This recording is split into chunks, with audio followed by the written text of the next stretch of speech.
Assalamualaikum warahmatullahi wabarakatuh. Kita masuk ke minggu kedua. Minggu ini kita akan bahas tentang persamaan akuntansi.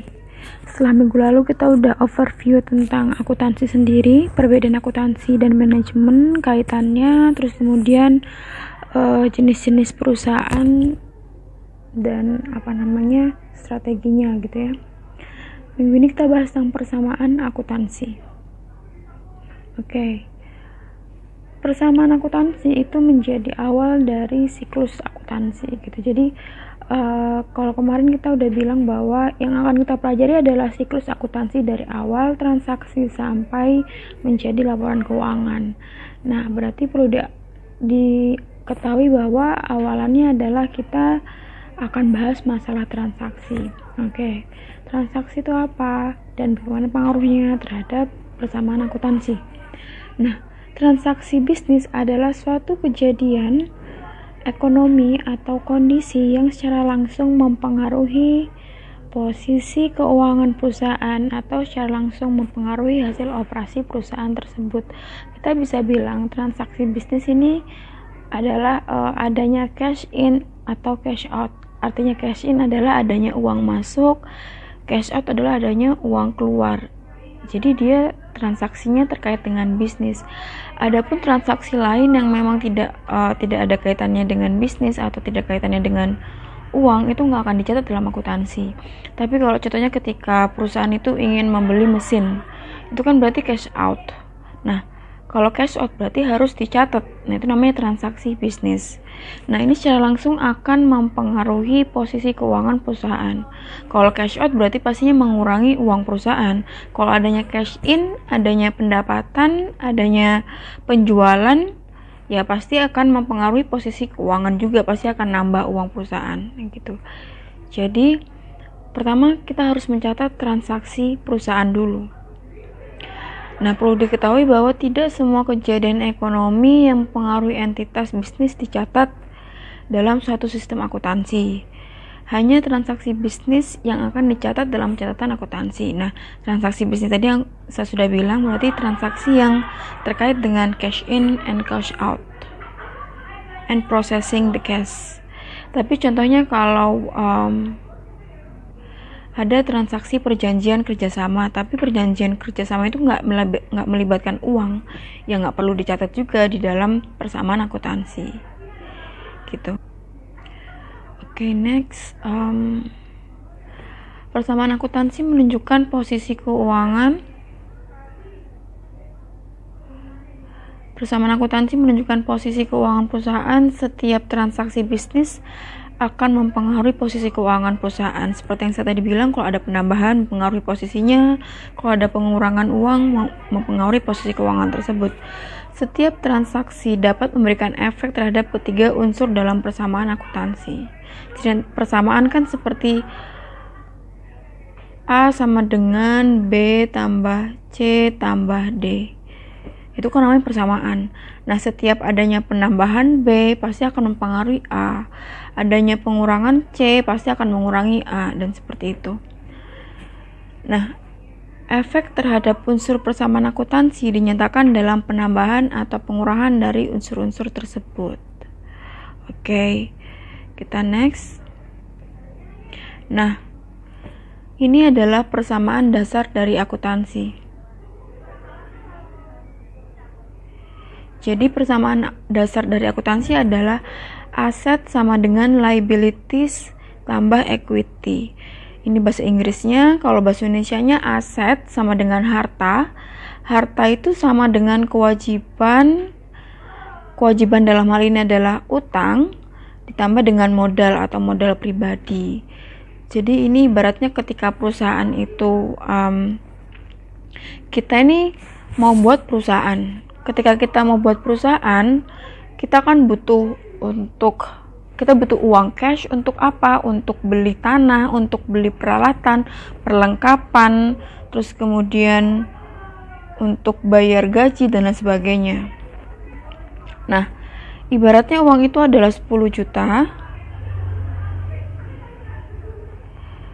Nah, persamaannya, aset itu tadi kita peroleh dari mana? Kalau memang contohnya, oh uang 10 juta tadi saya dapatnya dari 5 juta dari bank, terus kemudian 5 juta modal pribadi. Ya akhirnya berarti persamaannya seperti ini. Jadi semua aset atau semua harta yang ada dalam perusahaan itu harus ada persamaannya. Dapatnya dari mana? Kita bisa bilang aja ini cash in-nya, ini adalah cash out-nya. Jadi uang yang masuk di perusahaan itu dapatnya dari mana, sama dengan cash out-nya. Jadi nggak bisa tuh cash on-nya 10 juta, cash out-nya 15 juta. Nah itu kan berarti nggak sama. Nah berarti ini harus dicari kekurangannya di mana. Berarti ada harta yang tidak tercatat. Kayak gitu ya. Ya jadi itu adalah fungsi dari persamaan itu. Jadi yang namanya juga persamaan, jadi harus sama antara sisi kiri dan sisi kanan.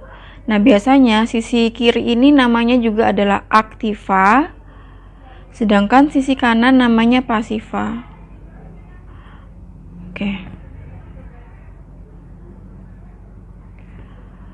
Oke, ini ilustrasi timbulnya persamaan dasar akuntansi.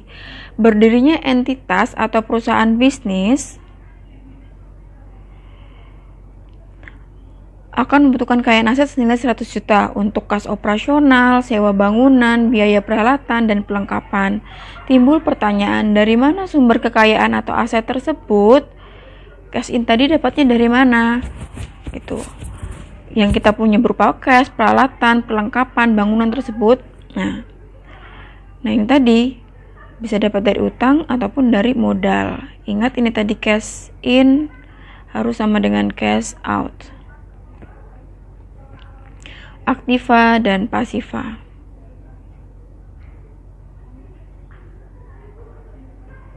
Oke lanjut, kemudian ini pengertian dari setiap variabel atau masing-masing ada dalam persamaan tadi ya. Yang pertama, aset. Aset atau kekayaan atau harta atau aktiva adalah sumber daya ekonomi yang dimiliki perusahaan, digunakan untuk kelancaran kegiatan operasional sehari-hari. Sedangkan liabilities atau bahasa Inggrisnya kewajiban atau utang adalah kewajiban perusahaan kepada kreditur. Bisa dalam hal ini supplier itu berarti yang kita utangin bahan baku. Contohnya kalau kita jualan bakery berarti supplier tepung, supplier minyak dan lain sebagainya. Kalau bank berarti tempat kita hutang dana gitu kan. Terus kemudian dan pihak lainnya karyawan dan pemerintah. Kenapa karyawan juga kadang-kadang bisa masuk di utang? Kadang-kadang ada beberapa bayaran atau bonus atau gaji yang belum terbayarkan, nah itu bisa masuk ke kewajiban atau utang. Begitu juga dengan pajak pemerintah, itu juga bisa masuk ke utang. Atau biaya yang lain-lainnya. Terus kemudian ekuitas. Ekuitas adalah hak pemilik dana atau pemegang saham atau aset perusahaan. Maksudnya ya itu uang pribadi dari pemegang saham.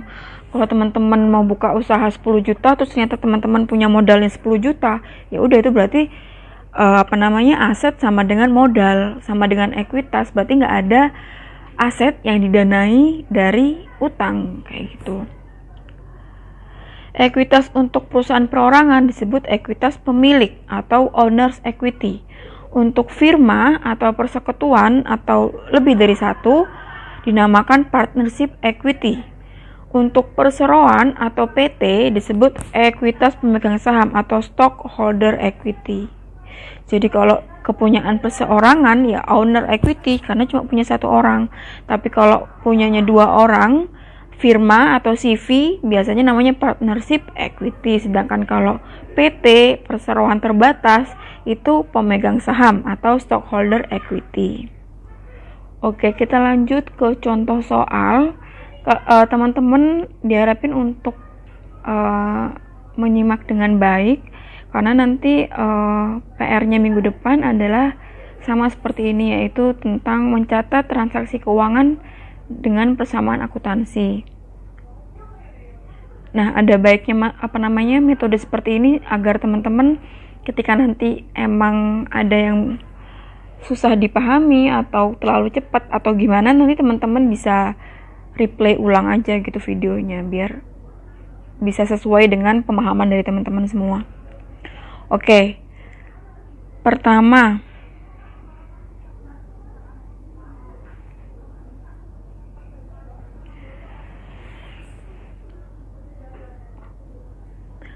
ini soalnya ya, Tuan Ali akan mendirikan usaha transportasi yang diberi nama PT Ali.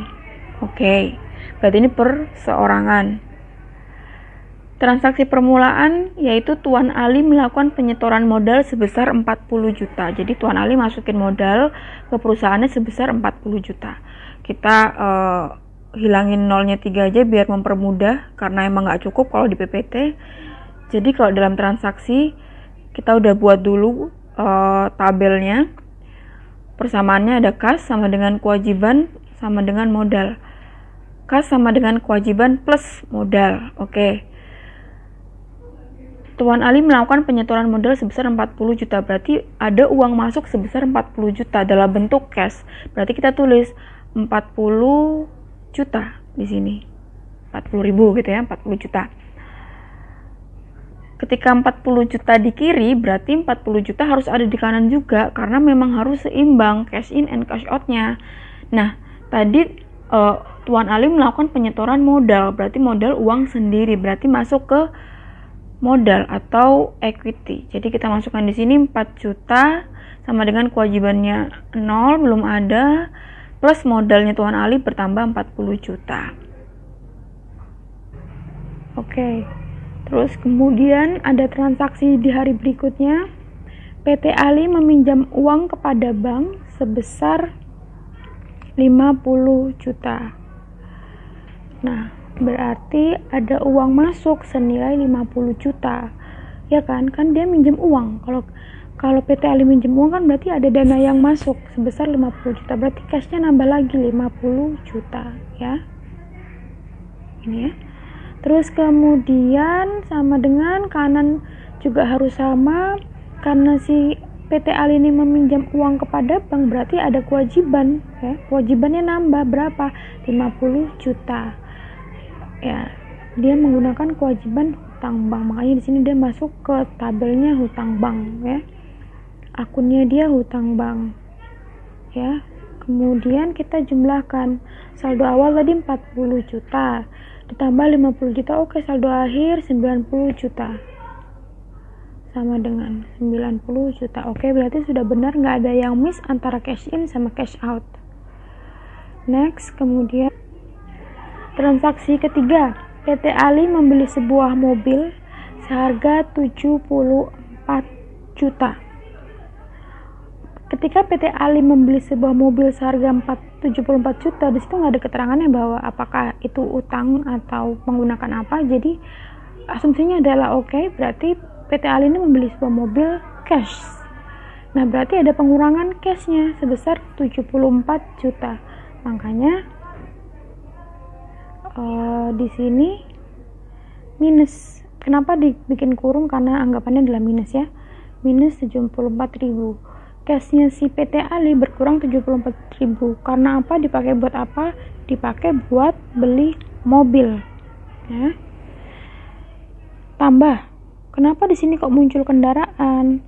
Karena Aktiva itu kan bukan cuma kas. Aktiva itu peralatan, perlengkapan, peralatan kantor bisa masuk. Terus kemudian mesin, kendaraan, bangunan, ya itu bisa masuk ke sini semua. Contohnya nanti di sini ada membeli rumah, ya bisa juga di sini tulis rumah gitu. Ya. Karena ya memang Aktiva bukan cuma kas aja gitu ya. Nah, ketika si PT Ali ini membeli sebuah mobil, berarti cashnya berkurang. Tapi aktiva lainnya nambah apa? Mobil atau kendaraan. Makanya kendaraannya nambah jadi 74 juta. Oke. Terus kita hitung 90 juta dikurangi 74 juta, 16 juta.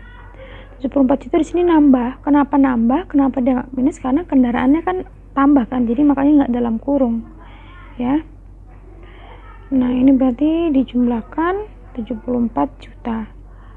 74 tambah 16 juta masih 90 juta. Berarti tidak ada perubahan persamaan di bagian pasifanya, karena pembelian mobil tidak menggunakan modal dari Ali sendiri dan juga tidak menggunakan utang gitu ya, tapi menggunakan cash.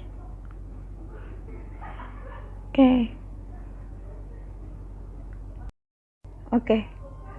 Selanjutnya kita masuk ke transaksi yang keempat, yaitu PT Ali membeli perlengkapan seperti oli, minyak rem, dan sebagainya sebesar 650.000 secara kredit atau utang. Nah, teman-teman tahu sendiri kalau perlengkapan itu kan masuk ke aktiva, masuk ke aset dalam bentuk perlengkapan gitu ya. Nah, terus disitu dikatakan bahwa pembeliannya itu secara kredit atau secara utang, maka berarti yang terpengaruh adalah dua sisi. Dari sisi aktiva berarti ada kenaikan perlengkapan sebesar 650.000. Nah, di sini kita buatin akunnya aja. Akunnya adalah akun perlengkapan. Jadi ada kas, perlengkapan, kendaraan gitu ya. Perlengkapannya meningkat sebesar 650.000 ya, sini.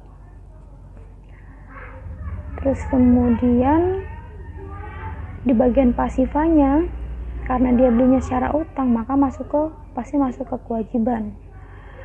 Tapi dia bukan utang di bank, dia utang dagang. Utang dagang itu berarti utangnya ke supplier gitu ya, ke supplier atau utang yang terkait dengan perdagangan lah ya.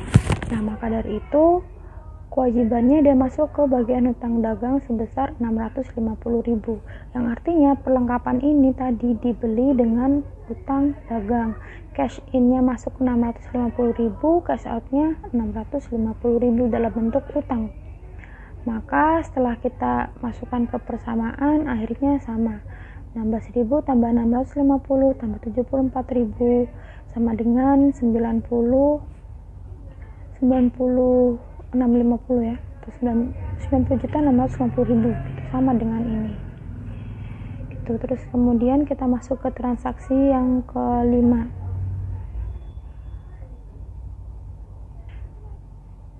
Oke, kita masuk ke transaksi yang kelima, membayar utang atas pembelian perlengkapan sebesar 300.000. Jadi di transaksi sebelumnya kan membeli perlengkapan dengan utang sebesar 650.000. Terus kemudian hari berikutnya dilunasilah 300.000. Maka yang terpengaruh adalah karena dia membayar utang dengan uang cash, berarti cashnya berkurang sebesar 300.000. Terus kemudian hutang dagangnya berkurang 300.000. Jelas ya, karena dia itu ngebayar utang saat dia beli perlengkapan kemarin. Utangnya itu 650.000, tapi dia baru mau bayar 600.000. Dia bayarnya pakai apa? Bayarnya dia pakai cash. Cashnya begini berkurang 300.000. Karena cashnya berkurang 300.000, maka utangnya nggak lagi 650.000, utangnya udah tinggal 350.000. Oke, nanti ketika kalian jumlah, nanti hasilnya harus sama. Kalau nggak sama berarti ada yang salah gitu. Terus next, selama bulan pertama kegiatannya, PT Ali memperoleh pendapatan sebesar 8 juta.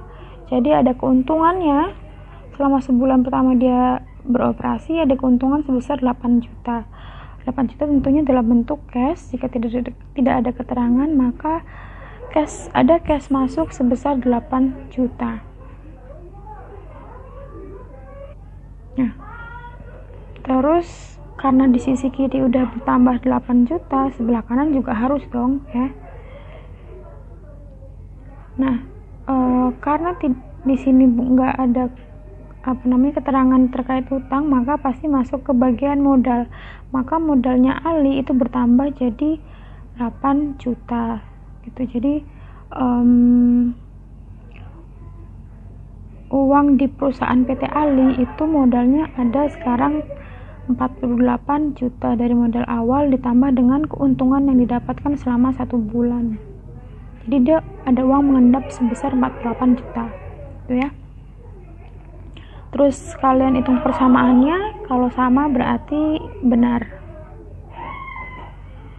Next, kita ke transaksi selanjutnya. Selama 1 bulan dilakukan pembayaran sebagai berikut: gaji sopir dan kernet 1.750.000, bensin 500.000, makanan dan minuman sebesar 250.000, dan keperluan lain sebesar 500.000. Dengan total beban semuanya adalah 3 juta. Nah, berarti dalam 1 bulan ini dia ngeluarin beban pengeluaran untuk biayanya dia operasional sehari-harinya itu sebesar 3 juta. Nah, berarti kan ada uang yang berkurang karena dia harus membayar 3 juta. Berarti cashnya berkurang sebesar 3 juta ya. Ini minus 3 juta. Karena dibayar saat itu juga nggak utang ya. Maka modal dia ngambilnya dari modalnya, uang modalnya tadi. Nah, uang modalnya 3 juta dikurangi. Jadi sama-sama dikurangi 3 juta. Hitung persamaannya, kalau sama berarti benar. Next, pada akhir bulan nilai perlengkapan yang masih tersisa adalah 250.000. Jadi tadi kan di transaksi sebelumnya Tuan Ali ini tadi membeli perlengkapan sebesar 650.000 gitu. Di awal bulan tadi dia membelinya sebesar 650. Akhir bulan sisanya itu tinggal 250.000. Berarti kan yang terpakai sebesar 400.000. Kan berarti tinggal selisihnya aja antara 650.000 dikurangi 250.000, berarti yang terpakai 400.000. Karena dicek setelah akhir bulan, oh sisanya 250.000, berarti terpakainya 400.000. Berarti perlengkapannya kita kurangi 400.000. Sisanya 250.000 perlengkapannya di sini berkurang, berarti harus mengurangi modalnya berkurang 400.000. Oke, next. Tuan Ali mengembalikan sebagian hutang bank sebesar 1.500.000. Jadi sebelumnya, di transaksi sebelumnya Tuan Ali kan sempat utang bank sebesar 50 juta. Nah, Tuan Ali sekarang mau ngembaliin sebesar 1.500.000. Maka karena mengeluarkan uang cash, berarti cashnya berkurang 1.500.000. Terus kemudian apakah berpengaruh di sini? Jelas, karena utang banknya harusnya berkurang 1.500.000, berarti minus 1.500.000. Kita hitung saldo akhirnya sebagai persamaannya. Terus kemudian Tuan Ali mengambil uang sebesar 1 juta untuk keperluan pribadi. Berarti Tuan Ali butuh sesuatu ya untuk keperluan pribadinya, dia ngambil uang perusahaan. Berarti yang berpengaruh adalah cashnya berkurang minus, dan modalnya berkurang 1 juta karena diambil sama Tuan Ali untuk keperluan pribadinya dia. Setelah selesai semuanya, kita gabungkan jadi satu, maka persamaannya transaksi totalnya adalah sebagai berikut ya. Mulai transaksi A di awal, transaksi A di awal ketika modal baru pertama kali masuk dalam bentuk cash. Terus kemudian transaksi kedua utang bank 50 juta ya, sampai saldo terakhirnya sekian. Kemudian di transaksi C saldo terakhir, transaksi D saldo terakhir, transaksi E saldo terakhir, sampai transaksi yang paling terakhir ya, saldo terakhir. Tetap teman-teman pastiin apakah antara aktiva sama pasiva sudah sama penjumlahannya. Kalau sudah sama berarti sudah benar. jadi nggak ada yang miss ya, nggak ada yang luput tercatat seperti itu. Oke. Jangan lupa saya melampirkan tugas buat dikerjakan minggu depan, dikumpulin minggu depan maksudnya. Tugasnya sama tentang persamaan akuntansi. Teman-teman bisa ngerjain lewat Word, lewat PDF boleh. Kalau mau pakai tulis tangan juga nggak apa-apa, terus kemudian di scan atau di foto, yang penting bisa terbaca dengan baik. Kalau nggak bisa terbaca ya saya automatically salahkan dan ya gitu. Jadi dikerjakan dengan baik PR-nya. Kalau ada pertanyaan bisa ditanyakan di kolom komentar. Kalau perlu ada yang didiskusikan atau nggak jelas bisa ditanyakan lagi. Kalau emang belum jelas juga bisa diulang-ulang lagi kan videonya gitu. Sekian, terima kasih, semoga bermanfaat. Wassalamualaikum warahmatullahi wabarakatuh.